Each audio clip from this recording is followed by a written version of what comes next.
ఇంత తట్ట బురద వేసేస్తాం, సోషల్ మీడియా ద్వారా ప్రచారం చేస్తాం. ఆ తర్వాత వాళ్ళు దుడుచుకున్నా సరే మచ్చ ఉంటది. ఆ మచ్చ ఉంచడమే మన ఉద్దేశం తప్పించి ఇక్కడ ఏదో న్యాయం జరగాల, ఏదో అన్యాయం జరిగింది అన్నటువంటి పాయింట్ కాదు. Very simple. కళ్ళెదురుగుండా ఇప్పుడు రేట్ ఎక్కువ అమ్ముతున్నారా లేదా, బాటిల్ మీద రేట్ కంటే ఎక్కువ అమ్ముతున్నారా లేదా, ఎక్కడ అమ్ముతున్నారు? బెల్ట్ షాపులు. ఎందుకు అమ్ముతున్నారు?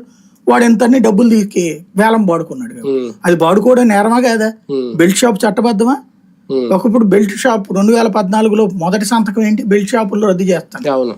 ఇవాళ బెల్ట్ షాపులకి ఓపెన్ ఆఫర్, అట్లాగే మద్యం దుకాణాలకి పర్మిట్ రూమ్. ఆ బెల్ట్ షాపులు వాళ్ళ ఎమ్మెల్యేలే పోరాడుతున్నారు, బెల్ట్ షాపులు తీయించండి. పైగా ప్లస్ అక్కడ ఆ బెల్ట్ షాపులకి వేలం పాటలు జరిగిన ఆడపత్రికలో రాసి ఆ బెల్ట్ షాపులు వేలాల కారణంగా కొట్టుకు వచ్చిన సంఘటనలు ఉన్నాయి. బెల్ట్ షాపులకు వ్యతిరేకంగా ఉద్యమాలు చేస్తున్నాయి. కళ్ళెదురుగుండా బెల్ట్ షాపులు కనబడతా బెల్ట్ షాపులు ఎంత ఇష్యూ నడుస్తుంటే, లిక్కర్ షాపుల వాళ్ళు పర్మిట్ రూములు పెట్టుకుని తాగుతుంటే మాకెట్లా అని చెప్పేసి నరసరావుపేట దగ్గర వాళ్ళందరూ తాళాలు ఇచ్చారు, బార్లో వాళ్ళందరూ. అంతటి ఉద్యమాలు జరుగుతుంటే అంత కళ్ళెదురుగుండా ఇవన్నీ కనబడతాయి. అడ్డదిడ్డంగా విచ్చలవిడిగా మద్యం. ఇది కుంభకోణమా? డిస్టిలరీలో ఇచ్చి ఉంటాడంటే వీళ్ళకి కూడా ఇవ్వాలి, అంతే కదా. ఇప్పుడు ఏదైనా వదిలేస్తున్నారు గనులు, వాళ్ళు ఎదవరికి ఇసుక దవ్వుకున్నారు, వీళ్ళు ఏమైనా దవ్వడం మానేశారా? వాళ్ళు దవ్వి 4 రూపాయలు ఇచ్చారు, వీళ్ళు ఏది డబ్బులు ఇవ్వకుండానే తినేస్తుండే. కానీ ఇక్కడ లిక్కర్ స్కామ్ ఎంత హీట్ ఎక్కడానికి కారణం విజయసాయి రెడ్డి ఎంట్రీ తర్వాత, ఆయన చేసిన వ్యాఖ్యల తర్వాత.